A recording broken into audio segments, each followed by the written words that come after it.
Avec le bull run actuel et le marché qui s'emballe, on voit de plus en plus de débutants s'intéresser aux crypto-monnaies et décider d'investir dedans.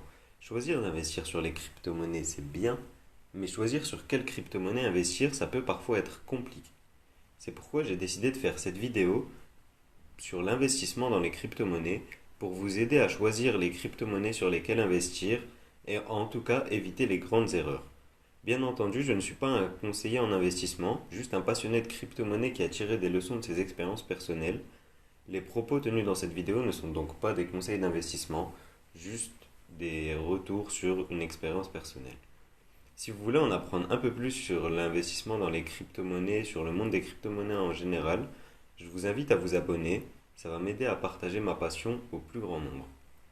D'abord, avant de plonger dans la vidéo à proprement parler, j'aimerais revenir sur une gestion qui est très importante quand on fait de l'investissement, c'est la gestion du risque et des opportunités. Pour qu'un investissement soit bon, il faut qu'il y ait un équilibre entre le risque à prendre et les opportunités qu'on souhaite prendre. Et ce risque s'adapte à chaque personne de manière totalement individuelle. Bien entendu, on ne va pas prendre les mêmes risques si on a 60 ans et qu'on décide d'investir de façon à générer du revenu pour sa retraite que si on a 30 ans et qu'on décide d'investir dans une optique de long terme pour constituer justement un énorme capital qu'on pourra utiliser soit pour acheter une maison, soit pour sa retraite justement. Donc il faut toujours adapter cette situation à soi-même et l'importance aussi c'est de diversifier. Aujourd'hui, beaucoup d'investisseurs considèrent qu'il est important d'allouer une partie de son portefeuille d'investissement à l'investissement dans les crypto-monnaies. Les spécialistes recommandent en général entre 1% et 25% de son portefeuille total dans les crypto-monnaies. Après, c'est un chiffre qui est adapté à votre situation, selon votre appétence pour ce milieu, selon vos connaissances et selon vos croyances sur jusqu'où ce milieu peut aller et, et les résultats qu'il va amener forcément.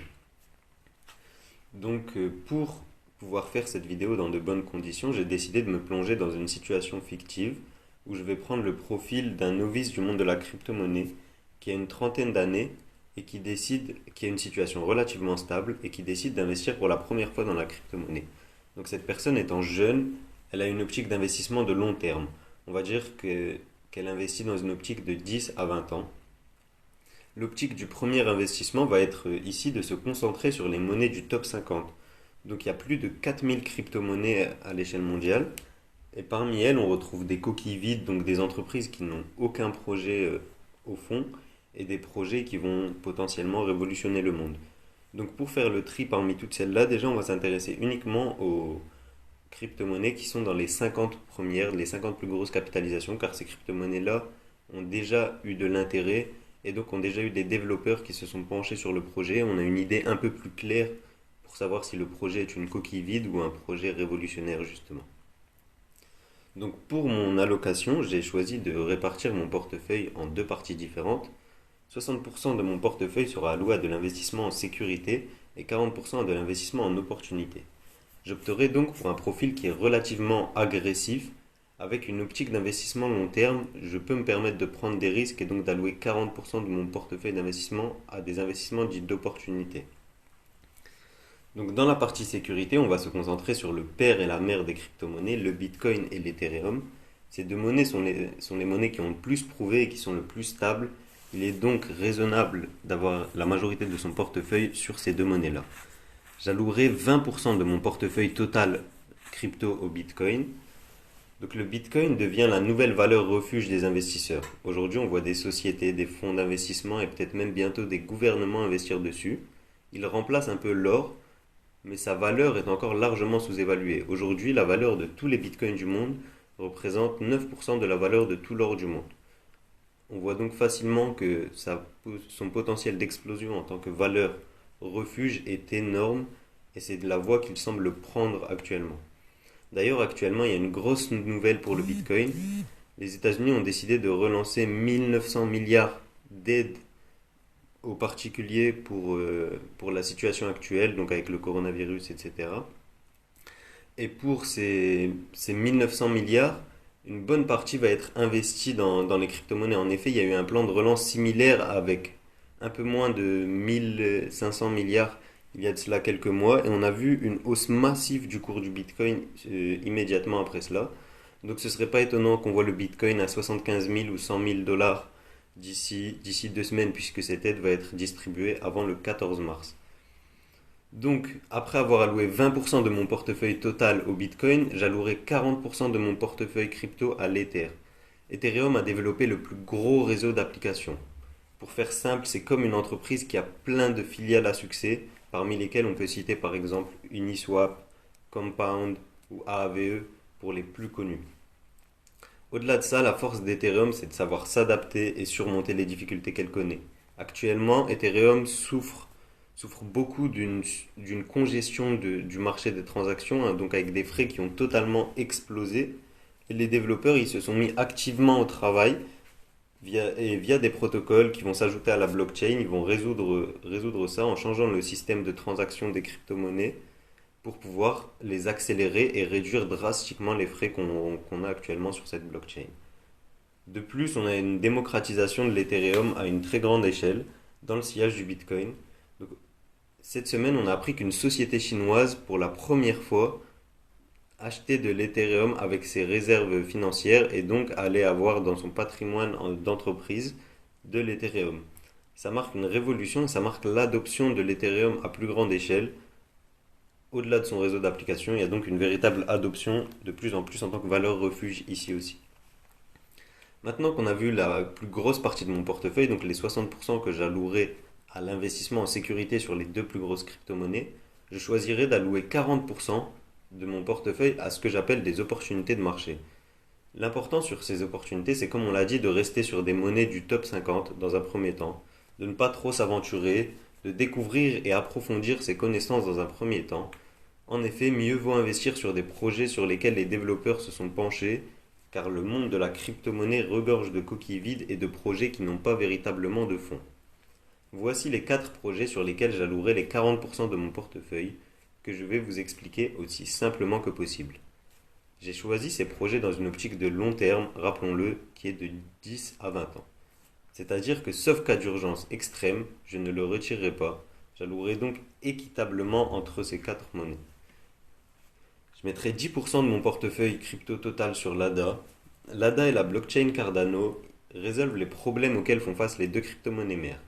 Pour faire simple, elle permet des transactions plus rapides et moins chères avec des outils qui sont encore plus décentralisés. Quand on sait que l'humain se tourne systématiquement vers ce qui est plus rapide et moins cher, on comprend rapidement que l'ADA va réussir de manière presque certaine. De plus, il est possible de stacker ces ADA, c'est-à-dire de les placer avec un retour sur investissement de 8 à 10% par an. Donc en plus de l'évolution et de la hausse du cours, on génère des intérêts. Ces intérêts qui vont eux-mêmes générer des intérêts et ainsi de suite. On enclenche donc une véritable boule de neige en investissant sur l'ADA. Ensuite, je mettrai 10% sur le DOT. Le DOT et la blockchain Polkadot visent à permettre à toutes les blockchains de travailler entre elles et de se connecter comme pour former une immense blockchain.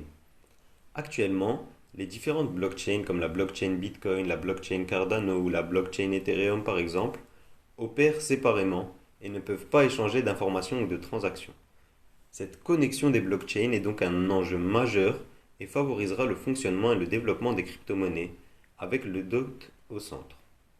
De plus, là aussi, il est possible de stacker ces crypto-monnaies avec un retour de 10% par an. Encore doublement gagnant donc. Ensuite, pour la troisième partie de cet investissement opportunité, je mettrai 10% de mon portefeuille crypto sur le Link. Link et l'Oracle Chainlink ont pour objectif de récupérer des données du monde extérieur et de les convertir en données sur la blockchain. Ces données seront cruciales notamment pour l'exécution des contrats intelligents. Par exemple, on peut penser que de plus en plus de contrats d'assurance seront mis en place sur la blockchain, qui permet de sécuriser les données tout en les maintenant transparentes et irréversibles. Mais pour fonctionner, un contrat d'assurance a besoin de données du monde réel, comme un constat d'accident ou un compte rendu climatique. Chainlink permet à ces données d'être converties et utilisées directement sur la blockchain. Et enfin, je mettrai 10% sur l'e-gold. L'Elrond est la blockchain qui se veut comme la combinaison de tous les projets existants. Elle offre un réseau qui supporte 10 000 transactions par seconde. À titre de comparaison, Le réseau de Visa, qui est le plus important du monde, supporte 5000 transactions par seconde. L'objectif est, sur cette blockchain, de développer le plus grand réseau d'applications décentralisées à moyen terme et donc de dépasser la blockchain Ethereum.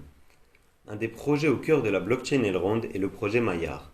Cette application est déjà disponible et permet, pour faire simple, une utilisation similaire à PayPal, mais avec des processus décentralisés qui s'appliquent aux crypto-monnaies. Ce projet très ambitieux qui est l'Elrond repose sur des protocoles informatiques novateurs et semble très intéressant. Donc, comme on a pu le voir, il y a plein de projets qui sont intéressants. Personnellement, la location que j'ai choisi de faire est donc de 60% en sécurité et de 40% en opportunité. Donc, pour faire un petit point global sur l'investissement, j'ai donc 20% d'investissement en Bitcoin, 40% d'investissement en Ethereum, 10% d'investissement en Link, 10% en DOT, 10% en e-gold et 10% en NADA. Bien entendu, si on cherche des crypto-monnaies qui vont faire fois 1000, on ne va pas les trouver dans le top 50, ou en tout cas, elles ne vont pas faire fois 1000 en quelques mois. Mais les projets qui peuvent faire fois 1000 sont aussi les projets qui peuvent tomber immédiatement à zéro. Ce qu'il faut savoir dans le marché de la crypto-monnaie, c'est que je vous disais qu'il y avait une clé dans l'investissement qui était la gestion du risque et des opportunités. Il y a une clé dans l'investissement qui est aussi vraie, qui est la résilience et la capacité à savoir gérer les crises. Donc, comme on a pu le voir par le passé, le marché des crypto-monnaies est un marché qui est très volatile, qui peut donc perdre 90% en moins d'un mois. Et donc, si on choisit d'investir, il est important d'être dans une optique long terme, de résister aux crises et d'en profiter pour acheter à bas coût, pour pouvoir revendre à haut coût à la période où tout le monde achète. Donc l'important c'est d'être entre guillemets à contre-courant. Donc d'acheter quand tout le monde vend, quand les cours sont bas, et de vendre quand tout le monde achète, quand les cours sont hauts. Merci à vous d'avoir regardé cette vidéo. Si elle vous a plu, je vous invite à vous abonner à la chaîne pour me soutenir. En ce moment, je fais un challenge où je fais une vidéo par jour pendant un mois. Et donc, pour essayer de développer la chaîne et pour essayer de créer une traction autour, une communauté avec des commentaires, etc. Donc, n'hésitez pas à me dire en commentaire ce que, ce qui vous a plu, quel portefeuille vous auriez fait, quelle allocation d'actifs vous avez actuellement. Et je vous dis à demain pour une nouvelle vidéo.